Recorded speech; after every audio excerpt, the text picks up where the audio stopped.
ఏంటి బాగున్నారా? అవునండి. ఏంటి మీరు బాగున్నారు?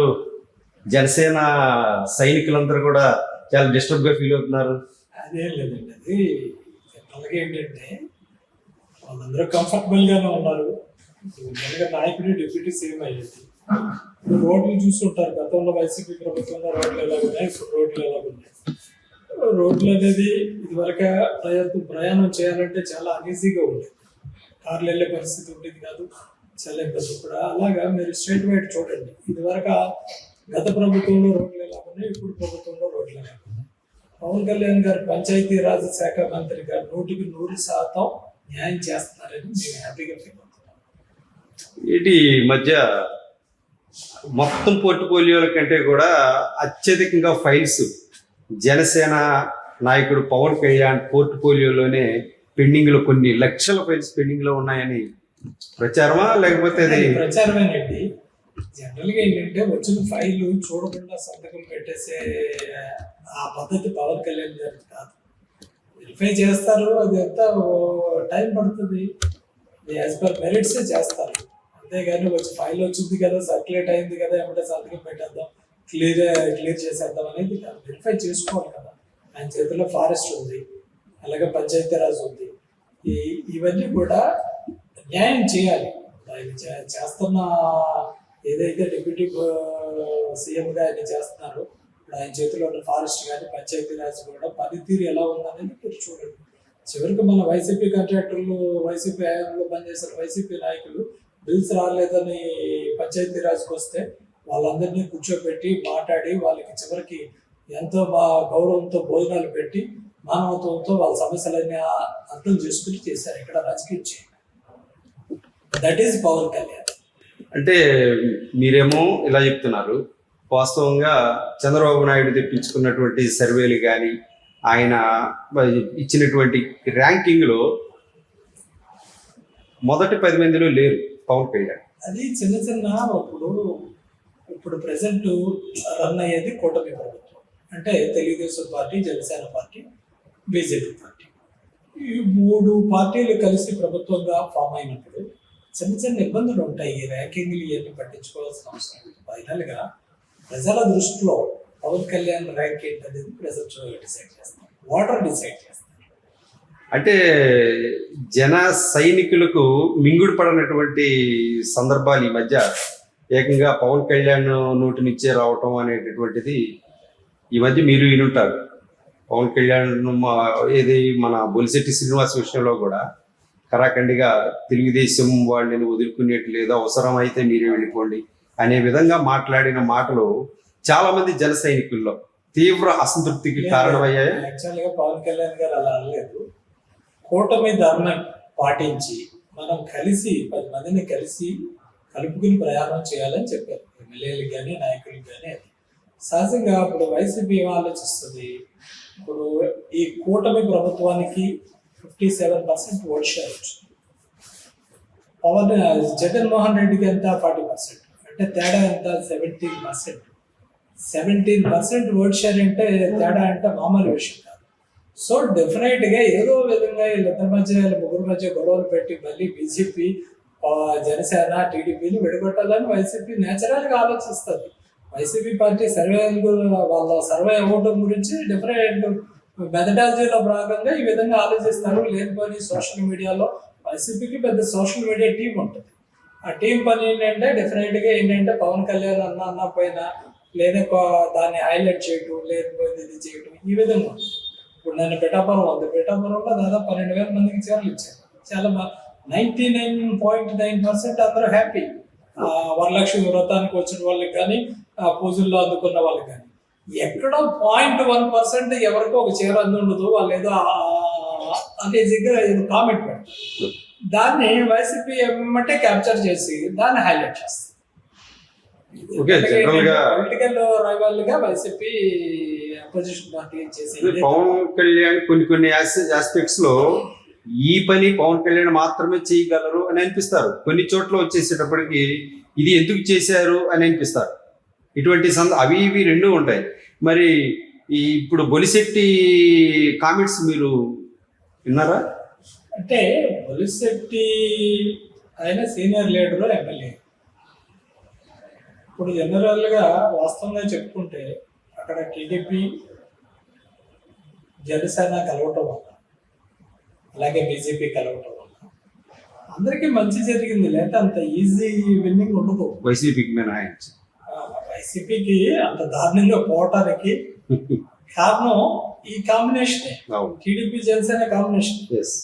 ఎందుకంటే మీరు గతం తీసుకోండి, 2014లో జగన్మోహన్ రెడ్డికి మంచి వేవ్ ఉంది. ఆ రోజు సర్వేల ప్రకారంగా 2014లో 53-54% జగన్మోహన్ రెడ్డికి ఉంది.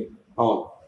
ఉంటే చంద్రబాబు నాయుడు గారు దీన్ని ఎలా చేయాలి ఏమిటని ఆలోచన చేసి అటు బీజేపీతో టైప్ అయ్యి పవన్ కళ్యాణ్ గారిని రిక్వెస్ట్ చేసి, పవన్ మీరు గతంలో ఫుటేజ్ తీసుకోండి, పవన్ కళ్యాణ్ గారు ఇంటి దగ్గర లేకుండా ఆయన ఫామ్ హౌస్లో ఉంటే వారి దగ్గరికి వెళ్ళి, పవన్ కళ్యాణ్ గారు మీరు నాకు సపోర్ట్ చేయాలి, నా గురించి కాదు రాష్ట్ర భవిష్యత్తు గురించి మీరు చేయాలంటే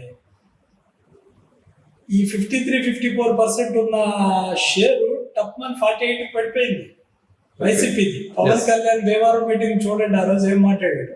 చంద్రబాబు నాయుడు గారు కూడా అంత స్ట్రాంగ్ గా మాట్లాడలేకపోయారు.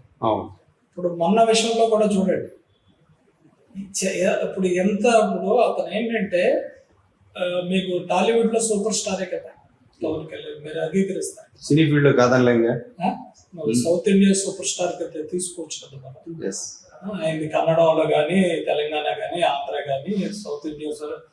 నా వరకు నేను south India super star. Collection లో తేడా ఉండదు లేదు కదా, ఆయన సినిమా బాగున్నా బాగోపోయినా వేరే పాల్గొంటారు, వెళ్తారు. బాక్స్ ఆఫీస్ వరకు దిగులు ఉండదు, సినిమా స్టోరీతో సంబంధం లేకుండా అవుతుంది. అవును. మరి ఆ రేంజ్ నుంచి జగన్ చేత, జగన్ టీం చేత, జోగి రమేష్ చేత, వీళ్ళందరి చేత ఇన్ని బూతులు తిట్టించుకోవాల్సిన అవసరం అతనికి ఏముంది? ఏదో జన్మభూమి, పుట్టిన ఊరు, పుట్టిన రాష్ట్రానికి ఏదో చేస్తారనే కదా. లేకపోతే వీళ్ళ జోగి రమేష్ వీళ్ళందరూ ఎందుకన్నా ఆయన ముందు ఎందుకన్నా పనికి వస్తారా? చాలా దారుణంగా కామెంట్ చేయలే ఆ కాకినాడ ఎమ్మెల్యే కానీ వీళ్ళు కానీ. అతనైతే అసలు మనం చెప్పుకోవడానికే చాలా బాధగా ఉండే భాష వాడాడు, ద్వారంపూడి. అంటే వాళ్ళ ఉద్దేశం ఏంటి? అవతల మనిషిని రిటిరేట్ చేసి ఏదోటి చేసి కేసులు పెట్టి ఇబ్బంది పెడతారని కదా. ఇక్కడ కర్మ సిద్ధాంతం అనేది ఒకటి ఉంటుంది. ఏమైంది? అడ్రస్ లేకుండా పోయారు ద్వారంపూడి కానీ, జోగి రమేష్ కానీ. ఈ ఎంచేపు తెల్లారు లెగిస్తే ఎవరైతే పవన్ కళ్యాణ్ని టార్గెట్ చేశారో, చంద్రబాబు నాయుడు గారిని ఆ రోజు ఏమాత్రం ఎవిడెన్స్ లేని కేసుల్లో ఆగమాగాల మీద రాజమండ్రి సెంట్రల్ జైలుకి తరలించారు, వీళ్ళందరూ ఈరోజు ఏమైపోయారు? ఎక్కడ అడ్రస్ లేదు. చంద్రబాబు నాయుడు జైల్లోకి వెళ్ళేటప్పుడు మీరు ఏ పార్టీలో ఉన్నారు? యాక్చువల్గా చంద్రబాబు నాయుడు గారు అరెస్ట్ చేయడం తప్పని ఆ రోజు వైసీపీలో వారం 10 రోజుల ముందు నుంచి చంద్రబాబు నాయుడు గారు లైక్లీ టు బి అరెస్ట్ అనేది వైసీపీ హైకమాండ్ ఇన్నర్ సర్కిల్లో జరుగుతుంది. ఆ రోజు నేను క్లియర్ గా పేర్లు చెప్పను కానీ హైకమాండ్ లో ముఖ్యమైన వ్యక్తులకి చెప్పాను. ఈ ఎలక్షన్ కి దగ్గర పడుతున్నాయి, ఈ టైంలో మీరు సిబిఐని అరెస్ట్ చేయడం కరెక్ట్ కాదు, ఇది 100% తప్పు. అలాగే మీరు పవన్ కళ్యాణ్ గారిని కూడా ఆ రేంజ్ లో టార్గెట్ చేయడం కరెక్ట్ కాదని రెండు చెప్పు. ఎందుకంటే అంతకుముందు సిబిఐని అరెస్ట్ ముందు ఒక సంఘటన మీకు గుర్తు చేయాలి. వైజాగ్ ఆ రోజు ఆయన వెళ్తే నోవటల్లో ఏ విధంగా ఇబ్బంది పెట్టారు పవన్ కళ్యాణ్. ఆ రోజు నాదెండ్ల మనోహర్ గారు ఉన్నారు పవన్ కళ్యాణ్తో పాటు. పవన్ కళ్యాణ్ గారు, నాదెండ్ల మనోహర్ గారు, కొనిదెల నాగబాబు గారు ఉన్నారు. చంద్రబాబు అరెస్ట్ విషయం పవన్ కళ్యాణ్ ముందే తెలిసాడు కదా. చంద్రబాబు నాయుడు గారికి అరెస్ట్ అవుతారనే విషయం ఈ రోజు కాకపోతే రేపు అరెస్ట్ చేస్తారనే విషయం తెలుగుదేశం పార్టీలో తెలుసు, అందరికీ తెలుసు. కాకపోతే ఆపే పరిస్థితి లేదు. ఎలాగని అరెస్ట్ చేస్తారని చెప్పి ఇంట్లో కూర్చునే టైప్ కాదు కదా Chandrababu Naidu.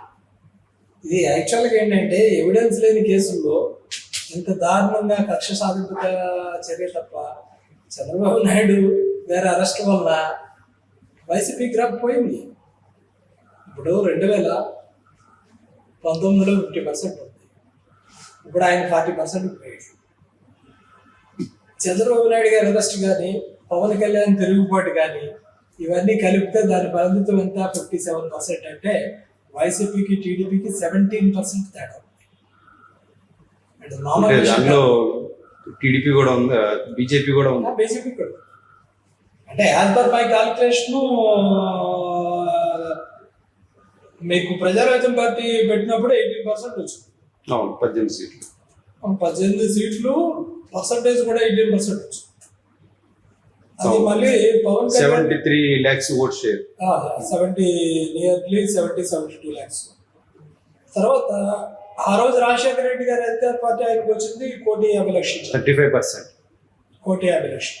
So 18% vote bank ఉంది ఆ రోజు. ఎస్. మళ్ళీ మొన్న ఎలక్షన్లో దాదాపు 15 to 16%, 15% అయితే పవన్ కళ్యాణ్ గారు రీచ్ అయ్యారని నేను గట్టిగా నమ్ముతున్నాను. ఓకే.